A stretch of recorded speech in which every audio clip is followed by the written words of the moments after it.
नमस्कार मित्रांनो, मोहक मराठी कथा या यूट्यूब चॅनलवर आपले मनपूर्वक स्वागत आहे। यात तुम्हाला नवनवीन कथा ऐकायला मिळतील। जर तुम्हाला मी सांगितलेल्या कथा आवडत असतील तर माझ्या कथांना लाईक आणि सबस्क्राईब करा आणि नवनवीन कथांचा आनंद घ्या। नमस्कार मित्रांनो, माझे नाव सोहम। सिव्हिल इंजिनिअरिंग पूर्ण करून एका छोट्या कंपनीमध्ये ज्युनियर इंजिनियर म्हणून कामाला लागलो होतो। माझी कंपनी छोटी होती, फक्त 4-5 जणांचा स्टाफ। बॉस पर्सनली सगळे प्रोजेक्ट हँडल करत होते आणि त्यांना एक सिनियर इंजिनियर असिस्ट करत होता। त्यांनी मला ज्युनियर इंजिनियर म्हणून घेतले होते आणि बहुतेक मी ड्राफ्टमॅनचे काम करत ऑफिसमध्येच असायचो। एक प्यून होता आणि एक ऍडमिन मॅडम, श्रद्धा मॅडम। मी थोड्याच दिवसात कंपनीमध्ये रुळलो। सिनियर इंजिनियर, प्यून श्याम आणि श्रद्धा मॅडम यांच्यासोबत माझी चांगली मैत्री झाली होती। इंजिनियर पाठक साधारणतः 38 वर्षाचे होते, त्यामुळे त्यांच्याबरोबर आदराचे संबंध होतेच। पण श्याम 30 वर्षाचा होता आणि श्रद्धा मॅडम साधारणतः 32 ते 33 वर्षाच्या होत्या। ऑफिसमध्ये सगळ्यात लहान मीच होतो। माझे वय 20 वर्षे। मी सोडून सगळेच विवाहित होते। बॉस आणि सिनियर इंजिनियर पाठक सकाळी 2-4 तास ऑफिसमध्ये असायचे आणि मग साईट व्हिजिट, मीटिंग वगैरेसाठी निघून जायचे आणि अगदी क्वचितच कधीतरी दुपारनंतर ऑफिसमध्ये यायचे, नाहीतर डायरेक्ट दुसऱ्या दिवशी सकाळीच यायचे। नंतर ऑफिसमध्ये मी, श्रद्धा मॅडम आणि प्यून श्याम असे 3 जण राहायचो। बऱ्याच वेळ ऑफिसमध्ये मी आणि श्रद्धा मॅम एकटेच असायचो। ऑफिस तसे छोटेच होते। वेटिंग एरियात एक 3 सीटर व्हिजिटर सोफा होता आणि समोर रिसेप्शन टेबल होते, पण कोणी रिसेप्शनिस्ट नसल्यामुळे रिकामे टेबल असायचे। एकदा बॉस निघून गेल्यावर ऑफिसमध्ये आमचेच राज्य असे। ऑफिसचा मेन दरवाजा नेहमी लॉक असायचा व कोणी आले बेल मारावी लागायची। की होल मधून कोण आले आहे ते बघायचे आणि त्याप्रमाणे इतर जण आपापल्या जागेवर कल्टी मारायचे। चान्स मिळाला की आम्ही बाहेरून खायला मागवायचो। विशीचा उंबरठा नुकताच पार केलेल्या मुलांप्रमाणे माझ्यातही मुलींचे आकर्षण तर पहिल्यापासूनच होते आणि त्यात विवाहित स्त्रियांचे तर जास्तच। आणि माझ्या आकर्षणात श्रद्धा मॅडम अगदी फिट्ट बसत होत्या। तेव्हा मला श्रद्धा मॅडम मध्ये जास्त इंटरेस्ट वाटायला लागला। श्रद्धा मॅडम टिपिकल मराठी बाईसारख्या होत्या। 4 चौघात उभी राहिली तर पटकन उठून दिसणार। त्या आकर्षक होत्या, नेहमीच साडी घालायच्या आणि फार क्वचितच मी त्यांना ऑफिसमध्ये पंजाबी ड्रेस घालून आलेले बघितले। सुरुवातीला मला वाटले की त्यांच्या आणि माझ्या वयात फरक असल्यामुळे त्या माझ्याशी फार बोलणार नाहीत, पण नंतर जेव्हा आमच्यात मैत्री झाली तेव्हा त्या माझ्याशी अगदी मन मोकळेपणाने बोलायला लागल्या। जसे जसे आमच्यात मोकळेपणा वाढला तसं तसं त्यांच्याकडे माझा बघण्याचा दृष्टिकोन बदलला। मग त्यांना चोरून बघायचाच मला छंद लागला। चापून चोपून नेसलेल्या साडीवरून त्यांच्या शरीराचे उंचवटे खाचखळगे उठून दिसायचे। त्यांच्या पदराआड लपलेल्या त्यांच्या छातीच्या उभारांचे आकार बाजूने चोरून बघितल्यावर जसे दिसायचे त्यावरून त्यांच्या उन्नतपणाची कल्पना यायची। काही कारणाने त्या खाली वाकल्या की त्यांच्या नितंबाचा डेरेदारपणा लक्ष वेधून घ्यायचा। हळूहळू श्रद्धा मॅडम मला माधुरी दीक्षित पेक्षाही सेक्सी वाटायला लागायची। श्रद्धा मॅडमकडे चोरून बघताना मला श्यामने बऱ्याच वेळा भापले होते। नंतर एकांतात त्याबद्दल तो माझी मस्करी करायचा, पण नंतर नंतर त्याची माझी चांगलीच गट्टी जमली। तो चांगलाच पोहोचलेला होता, विवाहित होता, त्यामुळे लैंगिक संबंधाचे त्याला चांगलेच प्रॅक्टिकल ज्ञान होते। एखाद्या गुरुप्रमाणे तो आपल्या ज्ञानाची उधळण माझ्यावर करायचा आणि शिष्याप्रमाणे ते आत्मसात करत होता। तो कुठून कुठून नागड्या उघड्या बायकांची पुस्तके घेऊन यायचा आणि मला दाखवायचा। ब्लू फिल्मचे कॅसेट्स मला आणून द्यायचा। बाईला झवण्याचा पहिला अनुभव मला त्याच्याचमुळे मिळाला। त्याच्या माहितीतल्या एका जागेवर त्याने मला 2-3दा नेले होते व रांडेला जाऊन मी माझ्या लैंगिक संबंधाचा उपवास तोडला होता। श्याम आणि मी ऑफिसमध्ये एकटेच असलो की आमच्या लैंगिक संबंधाच्या गप्पा चांगल्याच रंगायच्या की आम्ही श्रद्धा मॅडमवर यायचो। मग ती आज कशी दिसते, तिने आज कशी साडी घातली आहे, ब्लाउज कसा आहे, कुठल्या रंगाचे ब्रेसियर आत आहे, तिचा कुठला भाग कसा चोरून बघायला मिळाला, याच्यावर आमची चर्चा रंगाची। त्याने मला सांगितले की श्रद्धा मॅडम कडून चान्स घ्यायचा त्याने बऱ्याचदा प्रयत्न केला, पण ती त्याला फळली नाही। माझ्याप्रमाणे तो पण तिचे पहिल्यापासून चोरून निरीक्षण करत होता आणि तिला झवण्याचे स्वप्न बघत होता। ऑफिस तसे छोटे असल्यामुळे इकडे तिकडे फिरताना श्रद्धा मॅडम आणि श्याम यांचे एकमेकांना नकळत स्पर्श व्हायचे। मी त्याला विचारले, असा स्पर्श झाला तर मॅडम काहीच बोलत नाही का? तर तो म्हणायचा की सुरुवातीला तो सॉरी बोलायचा, पण मॅडम त्याला म्हणायची की असा नकळत स्पर्श झाला तर त्याबद्दल तिची काही हरकत नाही। मला थोडे आश्चर्य वाटले, पण मग मी पण त्या नकळत स्पर्शाचा चान्स घ्यायला लागलो. पण सुरुवातीला सॉरी म्हटले. मलाही तिने हेच उत्तर दिले. पण मी शक्यतो या नकळत स्पर्शाचा मुद्दाम चान्स घेत नसे. शेवटी काही झाले तरी मी श्यामसारखा काही सराईत नव्हतो. श्रद्धा मॅडमची एक सवय होती. वेटिंग एरियात आम्ही गप्पा मारत किंवा हात बसलो की बऱ्याचदा मॅडम रिकाम्या रिसेप्शन टेबलवर चक्क मांडी घालून बसत असत. आम्ही बाजूला सोफ्यावर बसलेलो असे आणि मॅडम आमच्या समोर टेबलवर मांडी घालून बसलेल्या असत. कित्येकदा त्या बसत असताना किंवा उतरत असताना त्यांच्या साडीतून काही दिसते का हे बघण्याचा आम्ही खूप प्रयत्न करायचो. आम्हाला फुकटचा शो बघायला मिळू नये याची काळजी सुद्धा श्रद्धा मॅडम घ्यायच्या. खास करून श्याम समोर असेल तर त्या जास्तच काळजी घेत. पण जेव्हा श्रद्धा मॅडम आणि मी एकटे असू तेव्हा त्या थोड्या केअरलेस व्हायच्या. त्यामुळे मला त्यांच्या साडीमधून पायाचा किंवा मांड्यांचा थोडासा शो पाहायला मिळायचा. मग मी नंतर श्यामला सांगताना त्यात माझा मीठ मसाला मिक्स करून सांगायचो. मला कल्पना नव्हती की या ऍडिशनल मिक्स मसाला लावण्याची सवय एक दिवस माझा घात करेल. आणि झाले तसेच. श्यामला असे वाटायला लागले की मॅडम मला लाईन देत आहे. त्या माझ्याशी जास्त प्रेमाने बोलायच्या. तेव्हा मी त्याला खोटे सांगितलेलेही खरं वाटू लागले. त्याने तो बिथरला आणि एक दिवस त्याने सगळाच खेळखंडोबा केला. एक दिवस मी ऑफिसमध्ये उशिरा येणार होतो. श्रद्धा मॅडम आणि श्याम एकटेच होते. याचा फायदा घेत त्यांनी मॅडमवर काही लाऊड्स कमेंट केल्या. त्याने मॅडम चिडल्या आणि त्याच्याबरोबर भांडायला लागल्या. तो पण मॅडमशी भांडू लागला.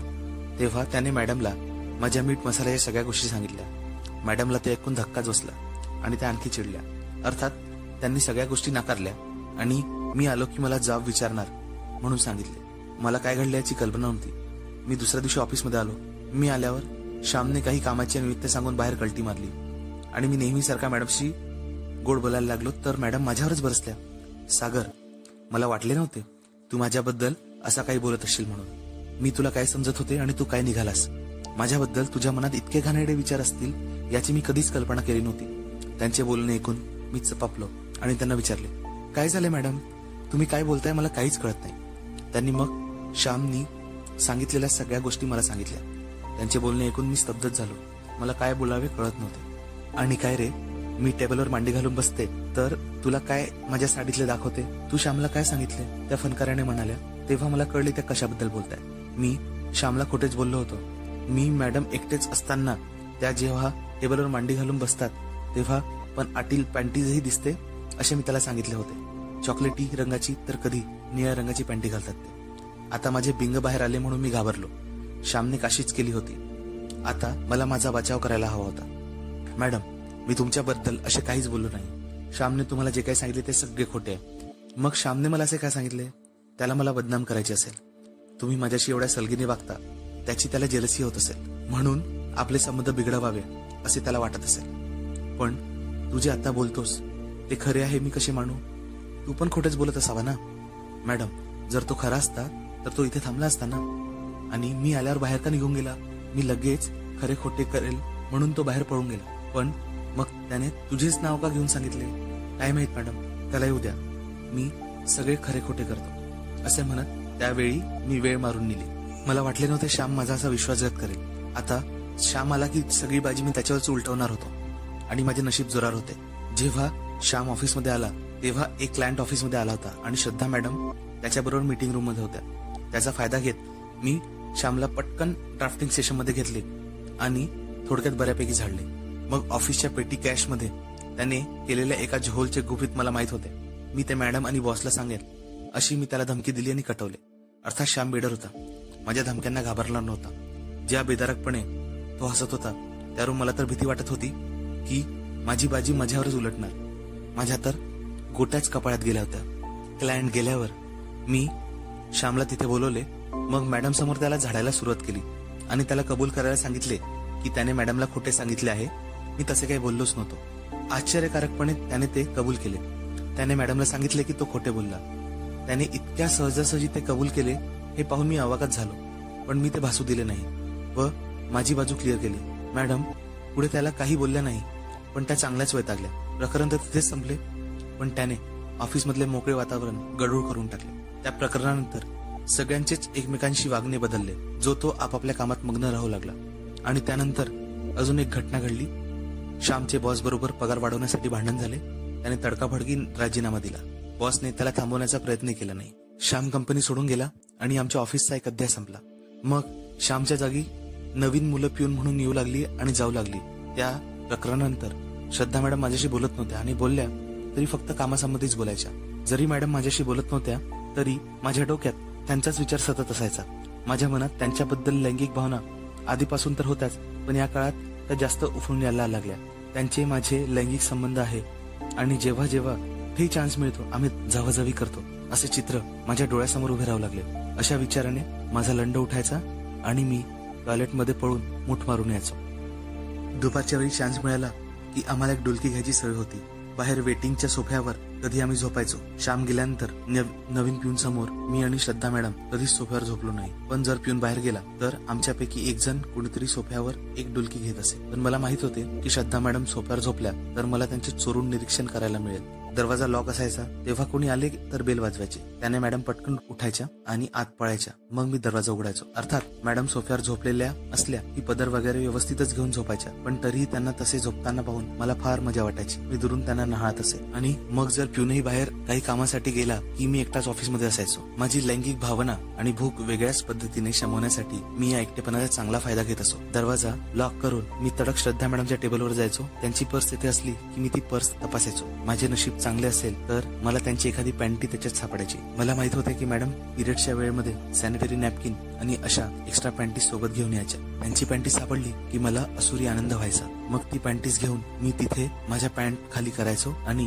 माझ्या लंडाला गुंडाळून लंड हलवायचो. कधी त्या पॅन्टीच्या पुच्चीच्या भागाचे चुंबन घ्यायचो तर कधी वास घ्यायचो. मग माझा लंड गळ्याच्या बेतात आला की मी मॅडमच्या खुर्चीवर माझ्या लंडातले वीर्य गाळायचो. ती त्याची पॅन्टी मिळाली नाही तर मी तसाच त्यांच्या खुर्चीवर मूठ मारून वीर्य गाळायचो. हो, मी श्रद्धा मॅडमच्या खुर्चीवर वीर्य गाळायचो कारण त्यांचे नितंब त्या खुर्चीवर असते म्हणून. तेवढ्यापुरती माझी लैंगिक भूक भागली की टिशूने खुर्चीवरून माझे वीर्य पुसायचो. मॅडमना कल्पनाच याची नाही की थोड्या वेळापूर्वी मी त्यांच्या खुर्चीवर माझे पाणी सोडले आहे. पण त्या दिवशी मी दिवसातून किती वेळा श्रद्धा मॅडमच्या नावाने मूठ मारायचो आणि वीर्य गळायचो याची काही गिनतीच नव्हती. ऑफिसमधून घरी आलो की माझ्या डोक्यात श्रद्धा मॅडमचाच विचार असे. रात्री झोपेपर्यंत, झोपल्यावर, झोपेत, स्वप्नामध्ये, पहाटे जाग आली की, सकाळी उठल्यावर, पुन्हा ऑफिसमध्ये आल्यावर असे 24 तास माझ्या मनात श्रद्धा मॅडमच असायच्या. ऑफिसमध्ये मी त्यांच्या जवळपास आलो आणि त्या काहीतरी करत असल्या की क्षणात त्यांच्याबद्दल लैंगिक विचाराची माझी तंद्री लागायची. मॅडमनी चान्स दिला तर या क्षणाला मी त्यांना काय काय आणि कसे कसे करेल याचे विचार माझ्या डोक्यात लगेच यायला लागायचे. त्या टायपिंग करण्यात मग्न असल्या की मला फ्लॅशबॅक सारखे दिसे की मी त्यांच्या मागे उभा आहे. खाली वाकून मी त्यांच्या खांद्यावर हनुवटी टेकवली आहे व मान वळवून मी त्यांच्या कानाची पाकळी चघळत आहे, तर कधी त्यांच्या गालाचे चुंबन घेत आहे. माझे हात त्यांच्या बगलेतून पुढे आले आहे आणि मी त्यांच्या छातीचे उभार कुस करत आहे. त्या जणू काही घडतच नाहीये असे समजून टायपिंग करत आहे. टाईपरायटरच्या तालबद्ध टकटकीमध्ये मी त्यांना कुस करत आहे आणि चुंबत आहे. टेबलवर काही कागदपत्र उघडी असली आणि श्रद्धा मॅडम टेबलावर वाकून कागदपत्र तपासत असल्या की मी लगेच फ्लॅशबॅक मध्ये जाईल. मी मॅडमच्या मागे उभा आहे आणि त्यांच्या गांडीवर माझा लंड घासत आहे. त्यांच्या कमरेला दोन्ही हाताने पकडून मी त्यांना कपड्यावरूनच मागून धावण्याची हालचाल करत आहे. त्या हलत आहेत, मी त्यांना लिहायला त्रास देत आहे. मग त्या मानवर करून मला दटवत आहे. सागर, मी लिहिते ना. मग मी शांत राहून तसेच त्यांच्या गांडीवर माझा कडक लंड घासत आहे व नंतर पुढे हात करून त्यांच्या छातीचे उभार चिवडत आहे. या आणि अशा प्रकारचे कितीतरी लैंगिक स्वप्ने मी क्षणोक्षणी बघत असे. तसे सगळे काही प्रत्यक्षात घडू शकते याची मला खात्री होती, पण त्यासाठी श्रद्धा मॅडमला पटवावे लागणार होते. तेव्हा त्यांच्यात माझ्यात पुन्हा जवळीक व्हावी या उद्देशाने मी प्रयत्न सुरू केले. मग मी श्रद्धा मॅडम बरोबर बोलणे वाढवण्याचा प्रयत्न सुरू केला, पण त्या तरीही माझ्याशी कामाच्या व्यतिरिक्त बोलत नव्हत्या. बरे, इतर कोणीही ऑफिसमध्ये असे नव्हते की ज्यांच्या बरोबर त्यांना बोलायला मिळेल. तेव्हा त्यांना पण आमच्यातील शांततेचा कंटाळा यायला लागला आणि मग हळूहळू श्रद्धा मॅडमचे माझ्याशी बोलणे वाढू लागले. आधी नुसतेच ऑफिसच्या कामासंबंधी बोलायला लागल्या. आधी नुसतेच शांत बसून जेवत असू, पण हळूहळू इकडच्या तिकडच्या गप्पा सुरू झाल्या आणि हळूहळू बाहेरचं खायला घेऊन यायचीही सुरुवात झाली. ऑफिसचे वातावरण पुन्हा खेळीमेळीचे झाले. आम्ही आईस्क्रीम खायला आणली की मला विशेष आनंद व्हायचा. कधी कधी श्रद्धा मॅडम ऑफिसमध्ये आल्या की शांत असायच्या.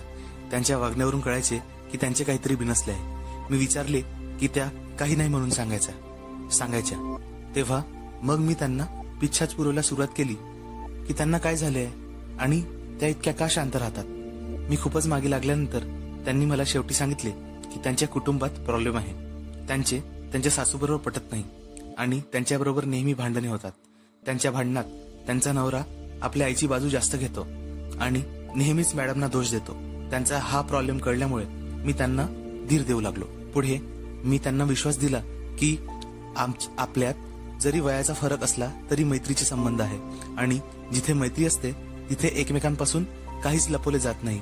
हळूहळू आमच्या बोलण्यात लैंगिक विषय येऊ लागले. सुरुवातीला श्रद्धा मॅडमला लाज वाटायची व हसू यायचे, पण मी त्यांना विश्वास दिला की आपण या विषयावरही मनमोकळेपणाने बोलू शकतो.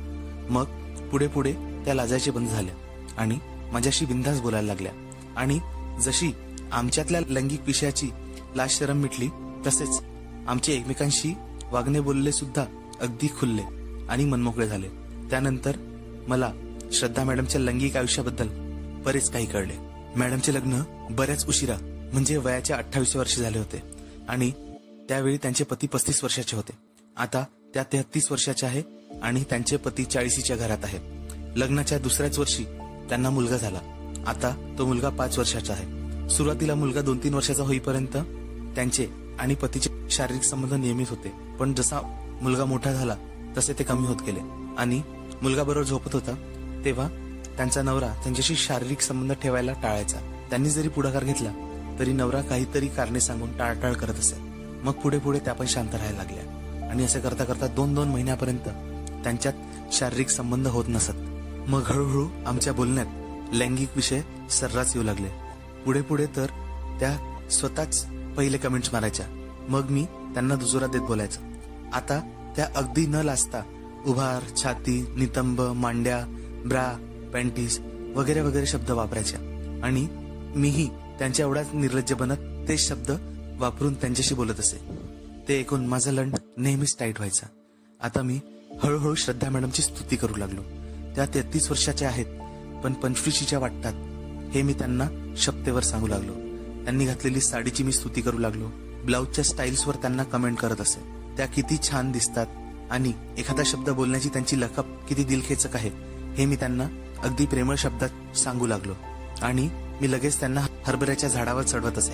माझ्या या स्तुतीचा श्रद्धा मॅडमवर चांगलाच परिणाम होऊ लागला. काही गोष्टी त्या खास माझ्या नजरेत यायच्या म्हणून करू लागल्या. डार्क रंगाची लिपस्टिक मला आवडते हे त्यांना माहित होते, तर त्या डार्क लिपस्टिक लावून यायच्या.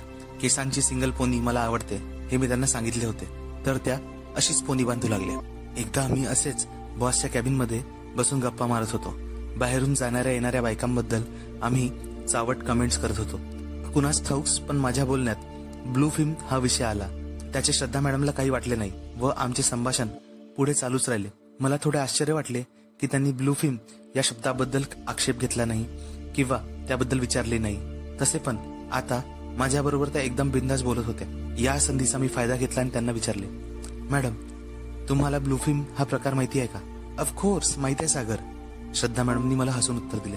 काय म्हणता मॅडम, कसं काय? अरे म्हणजे काय, मी विवाहित आहे म्हटलं. मॅडमने वेडावून दाखवत म्हटलं, मग काय झालं, सगळ्याच विवाहित महिलांना त्याबद्दल माहित असतं असे काही नाही. तुला काय माहिती आहे सागर, तू कोणत्या विवाहित बाईला विचारले आहेस का?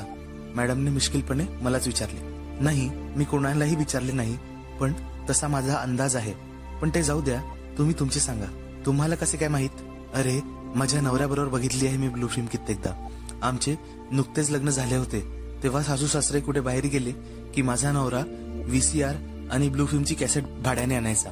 मग आम्ही दोघेही गुपचूप ब्लू फिल्म बघायचो. काय म्हणता मॅडम, पहिली वेळ जेव्हा तुम्ही ब्लू फिल्म पाहिली तेव्हा तुम्हाला कसे वाटले? मी उत्सुकतेने विचारले. काय वाटणार, खूपच घाण वाटली मला पहिल्यांदा. तसे लग्नाआधी मी थोडे ऐकून होते, पण प्रत्यक्षात पहिल्या वेळ पाहिली तेव्हा अक्षरशः मी डोळे मिटून घेतले. खरंच? मग पुढे पाहिली का तुम्ही ब्लू फिल्म? मी त्यांचे बोलणे ऐकून उत्तेजित झालो होतो. न पाहता कशी राहणार, यांचा फार आग्रहच की बघच म्हणून. शेवटी पाहिली मी कशी तरी. मग मॅडम फक्त त्याच वेळी तुम्ही ब्लू फिल्म पाहिलीत की परत पुन्हा कधीतरी पाहिली? पाहिली ना, त्यानंतर कित्येकदा पाहिली. त्यावेळी यांचा जोर अगदी फॉर्मात होता. जेव्हा जेव्हा चान्स मिळेल तेव्हा ते ब्लू फिल्मची कॅसेट घेऊन यायचे. कधी कधी तर दिवसभर आम्ही दार लावून गुपचूप बघत असू. काय सांगता मॅडम, मी आश्चर्याने ओरडत बोललो. मग तुम्ही नुसतेच बघत असायचे की काही करायचे सुद्धा? शी सागर, काय प्रश्न आहे ना तुझा? मॅडमने फनकारत मला म्हटली. आता शी काय मॅडम यात? तुम्ही फक्त सांगतायत की आम्ही बघत असू. मला कसे कळणार की तुम्ही अजून काय करत होते? ते आता सांगायला पाहिजे का? समजून घ्यायचं असते ना. आता मी कसं काय समजून घेणार मॅडम? अनलेस तुम्ही काही डिटेल मध्ये सांगितल्याशिवाय. मी सावटपणे मॅडमला म्हणालो. सागर, तू ना दिवसेंदिवस नालायक होत चाललायस. मॅडमनेही माझ्या टोन मध्ये मला उत्तर दिले. अहो मॅडम, वान नाही पण गुण लागतो म्हणतात ना, तसेच होत आहे तुमच्या सहवासात. मी हसत हसत मॅडमला बोललो.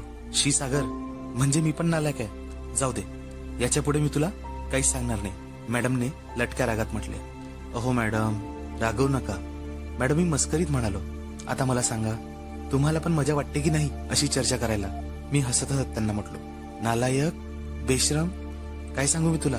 हेच हेच की काय करत होता तुम्ही ब्लू फिल्म बघताना? मी हसून त्यांना विचारलो. तेच जे ब्लू फिल्म मध्ये चालतात ते. बोलताना मॅडमचा चेहरा लाजेने लाल लाल झाला होता. काय चालत होते ब्लू फिल्म मध्ये? मी मिश्किलपणे त्यांना विचारले. का तुला माहित नाही का काय चालते ते? तू पाहिल्या नाहीत ब्लू फिल्म? मॅडमने मला खोचकपणे विचारले. पाहिल्यात ना, भरपूरदा पाहिल्यात. पण तुम्हाला तर माहित आहे ना, त्यात बरेच काही दाखवतात. कित्येकदा अशा गोष्टी दाखवतात ज्या प्रत्यक्षात करायला अशक्य असतात. बरोबर की नाही? हो, अगदी बरोबर आहे. बऱ्याचदा त्यात असे प्रकार असतात की जे आपण करूच शकत नाही. उदाहरणार्थ, मी तिरक्या नजरेने श्रद्धा मॅडमकडे बघत म्हटले. हा, मी काही बोलणार नाही आता. मॅडमच्या लक्षात माझी चाल आली होती. त्या मला वेडावून दाखवत म्हणाल्या. बरे, ठीक आहे, काही सांगू नका. मी विचारतो, तुम्ही फक्त हो की नाही या शब्दात उत्तर द्या. द्याल ना उत्तर? May be. मॅडम इकडे तिकडे पाहत मिश्किलपणे हसत मला म्हणाल्या. अहो द्या ना उत्तर, एवढा काय भाव खातात? बरं, देते उत्तर. पण जास्त घाणेरडं काही विचारलास तर तू मार खाशील आज माझ्या हातचा. चालेल चालेल मॅडम, मी अगदी खुश होत म्हणालो. श्रद्धा मॅडम नुसत्या हसत होत्या. खरे तर मी फार उत्तेजित झालो होतो. त्यांच्याशी असे चावट बोलताना मला फार उत्तेजना मिळायची. आणि त्यात आता मी त्यांना खूपच खाजगी प्रश्न विचारणार होतो. तेव्हा मी पण त्यांच्याकडे हसत बघून विचारू लागलो. बरं मॅडम, तुम्ही ब्लू फिल्म मध्ये दाखवतात तसे किसिंग करायचे का? हो, करायचो. अगदी जीभ चोखून वगैरे? हो ना, एवढे काय डिटेल विचारतोयस? बरं, मग त्यात दाखवतात तसे तुमच्या मिस्टरांचे ते तुम्ही चोखायच्या? मला पण विचारताना थोडी लाज वाटत होती. हो, मॅडमचा चेहरा अगदी लालबुंद झाल्यासारखा वाटत होता हे सांगताना. आणि तुमचे मिस्टर तुमची ती चोखायचे का? हो हो, आम्ही दोघेही एकमेकांना चोखायचो. वाव, म्हणजे 69 ना? मी उगाच डोळे मोठे करून बोललो. नालाय का, सगळे तर माहित आहे तुला, मॅडमने मला दटावट म्हटले. आणि करायचे म्हणजे तुम्ही तसे ब्लू फिल्म मध्ये करतात तसा सेक्स करायचे का? शेवटी तर करायचोच ना. नाही म्हणजे त्यात दाखवतात ना वेगवेगळ्या पोझिशन, कधी तुम्ही वरती, कधी तुमचे मिस्टर वरती, वगैरे वगैरे. हो रे बाबा, आम्ही सगळ्या प्रकारे करायचो, मॅडमने थोडा त्रासिक स्वरात म्हटले. आणि मागून? मी हसतच पुढे विचारले. मागून काय? मॅडमला बहुतेक माझा प्रश्न कळला नाही. अहो म्हणजे डॉगी स्टाईल, तुम्ही ओंडव्या आणि तुमचे मिस्टर मागून. मी हसू दाबत दाबत म्हटले. हो हो, मागून पण सगळं करायचो. मी हसतोय, आमचे बोलणे एन्जॉय करतो पाहून मॅडमने थोडे वैतागून उत्तर दिले. काय म्हणता, मागच्या हॉलमध्ये पण? मी पटकन मोठ्याने बोललो. सागर, तुला ना आता, असे म्हणत श्रद्धा मॅडम उठल्या आणि मला सटासट चापट मारायला लागल्या. मी ऐकून घेते तर काही पण घाणेरडे बोलतोस वे. आता तुला सोडणार नाही, थांब, तुला पट्टीनेच मार देतो मी. सागर, बेशरमा, असे म्हणत त्रासिकपणे त्या पट्टी घेऊन माझ्या मागे धावतच होत्या. अहो मॅडम, चिडू नका हो मॅडम, नुसते हा की नाही एवढेच उत्तर द्या. मी पुढे काही विचारणार नाही, हा विषय बंद करेल. पण मी उत्तर द्यायलाच कशाला पाहिजे सागर? तूच बोलला होतास ना की त्यातल्या बऱ्याच गोष्टी प्रत्यक्षात करणे अशक्य असतात. मग ही गोष्ट त्या अशक्यपैकी एक गोष्ट आहे, असे तू का समजत नाहीस? बरं बाबा, मी तसेच समजतो. उगाच तुम्ही चिडू नका, मी हा विषय इथेच संपवतो. बाबा काय, मी बाई आहे म्हटलं, मी तो विषय संपवतोय. हे ऐकून मॅडम रिलॅक्स झाल्या आणि मिश्किलपणे मला बोलल्या. नंतर एकदा आम्ही चोकोबार आणून खात बसलो होतो. श्रद्धा मॅडम चोकोबार खात होत्या आणि नेहमीप्रमाणे त्यांच्या तोंडाकडे बघून मी स्वप्न कल्पना करत होतो. त्या मध्ये मध्ये माझ्याकडे बघत होत्या. एकदा जेव्हा त्यांनी माझ्याकडे बघितले तेव्हा मी त्यांच्या तोंडाकडे टक लावून बघत हसलो. त्यांच्या चेहऱ्यावर प्रश्नचिन्ह उठले. मी पुन्हा तसेच बघत हसलो. तेव्हा त्यांनी मला विचारले, काय झाले सागर, असा काय बघतोस? काही नाही, असे म्हणत मी जोरजोरात हसायला लागलो. अरे हसतोयस काय वेड्यासारखा, माझ्या तोंडाला काही लागले आहे का? असे म्हणत त्या ओठाला वगैरे हात लावून तपासू लागल्या. नाही नाही मॅडम, काही नाही लागले, ते मला काहीतरी आठवले ना म्हणून हसलो मी त्यांना म्हणालो. काय आठवले? नक्कीच काहीतरी चावट असणार, त्याशिवाय तू हसणार नाही. मॅडम चोकोबार खात हसत हसत म्हटल्या. हो, तसेच काहीतरी आहे. मी मुश्किलपणे म्हणालो. मग सांग ना. सांगतो, पहिले तुमचं चोकोबार संपू द्या, नाहीतर तुम्ही मलाच म्हणाल चोकोबार पडला म्हणून. लवकर सांग, वज भाव खाऊ नको. काही नाही हो, मला आपले त्या दिवशीचे बोलणे आठवले, मी हसत म्हटलो. आता पुन्हा तो विषय चालू केलास का? नाही नाही, त्याबद्दल नाही, पण वेगळेच काहीतरी. काय वेगळे? तुम्ही ज्या तऱ्हेने चोकोबार चोखताय चाटताय ना, त्यावरून मला आठवले आणि मी मुद्दाम पुढे काही बोललो नाही. काय आठवले? मॅडमना साधारण अंदाज आला होता की मी काय बोलणार आहे ते. त्यांना कळले नाही त्या असे दाखवत म्हटल्या. नाही म्हणजे तुमच्या चोखण्या आणि चाटण्यावरून कल्पना येते की तुमच्या मिस्टरांचे ते कसे चाटत असाल ते. सागर, बेशरमा असे म्हणत मॅडम मला मारायला उठल्या. पुन्हा खाली बसत त्या म्हणाला, पण माझा चोकोबार संपू दे, मग मी तुला कशी बदडते सांगते. बदडाव मॅडम, मी कुठेच पळून जात नाही. दिवसेंदिवस आमचा लाडीकपणा आणि लैंगिक गोष्टीवर जवळीक वाढतच होती आणि हळूहळू मी कविता मॅडमला ठोकण्याची स्वप्ने आणि युक्त्या दोन्ही लढवत होतो. तर आम्ही ऑफिसमध्ये असेच एकटे बसलो होतो आणि आम्ही चोकोबार खाण्यासाठी आणला. नेहमीप्रमाणे श्रद्धा मॅडम बॉसच्या चेअरवर बसून खात होत्या आणि मी त्यांच्यासमोर बसून खात होतो. आमची नजरानजर झाली आणि मॅडम स्वतःच हसायला लागल्या. तेव्हा मी त्यांना विचारले, काय हसता मॅडम तुम्ही? का खाताना फक्त तूच हसू शकतो का? मी नाही हसू शकत? हसू शकता ना, पण मला काही आठवते म्हणून मी हसतो. मग मला पण काहीतरी आठवले असेल ना, म्हणून मी पण हसले. मॅडमने चावटपणे सांगितले. खरंच? मग नक्कीच माझ्यासारखे काहीतरी चावट आठवले असणार. सांगा सांगा, लवकर सांगा मला. हो, तू बोलला होतास ना, गुण नाही पण वाण लागतो, तसेच झाले. मला पण तुझे त्या दिवशीचे बोलणे आठवले. अच्छा, म्हणजे तुमच्या मिस्टरांचा ते चोखायचे आठवले होय? हो तेच. मॅडमने फनकाराने उत्तर दिले आणि हसायला लागल्या. बरे झाले मॅडम तुम्ही तो विषय काढला. खरे तर त्या दिवशी मला तुम्हाला चोखण्याबद्दल अजून काही प्रश्न विचारायचे होते, पण त्या प्रश्नाने तुम्ही शेवट केला आणि तो विषयच पालटला. काय विचारायचे होते तुला? मॅडमने कुतूहलाने मला विचारले. हेच की पहिल्या वेळ तुम्ही चोखला तेव्हा तुम्हाला कसं वाटले? मी उत्तेजित स्वरात त्यांना विचारले आणि मला माहित होते आता त्यांच्याकडून बिनधास्त उत्तर येणार. काय वाटणार? पहिली वेळ माहितच नव्हते कसे चोखायचं ते. यांना माझे दात खूप लागले पहिल्या वेळी आणि तेही लवकर फिनिश झाले. काय म्हणता? तुमच्या तोंडात फिनिश झाले? मी मुद्दामून आवाजून विचारलो. हो, माझ्या तोंडात. श्रद्धा मॅडमने थोडे लाजत उत्तर दिल्या आणि पुढे म्हणाल्या, मला कल्पना पण नव्हती यांचे पाणी माझ्या तोंडात गळल्याची. पाणी? त्याला काय बोलतात तुम्हाला माहित नाही का? मी मुश्किलपणे विचारले. हो हो, माहित आहे सगळं. वीर्य बोलतात त्याला. मॅडमने फनकारात उत्तर दिले, पण त्या हसत होत्या. मग कशी वाटली चव वीर्याची? अजिबात आवडली नाही. पहिल्या वेळी एकदम पांचट वाटली. घशात एकदम गिळगिळीत वाटली. बेसिनमध्ये जाऊन उलटी करून गुळणी केली मी. अरे, मला वाटलं की पहिल्या वेळीच आवडली असावी तुम्हाला वीर्याची चव. मग नंतर आवडली का? आय मीन खरे तर त्याची सवयच झाली.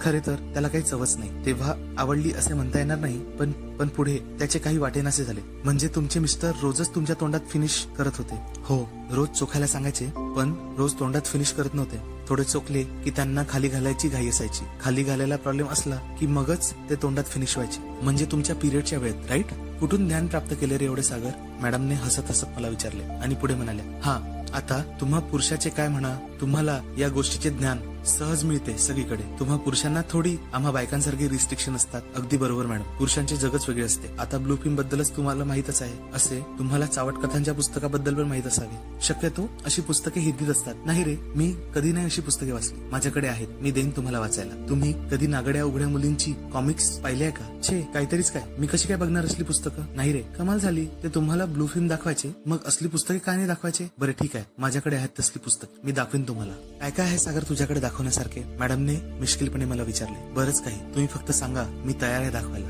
मी चावटपणे उत्तर दिले. नमस्कार मित्रांनो, मी आशा करतोय की तुम्हाला माझ्या श्रद्धा मॅडम या कथेचा पहिला भाग आवडला असावा. मी लवकरात लवकरच दुसरा भाग घेऊन सुद्धा तुमच्या सेवेत हजर होणार आहे. तरीही मोहक मराठी कथा या चॅनलला लाईक, शेअर आणि सबस्क्राईब करायला विसरू नका. तुमच्या सबस्क्राईब आणि लाईक केल्यामुळे आम्हाला नवनवीन कथा टाकायला प्रेरणा मिळते. धन्यवाद.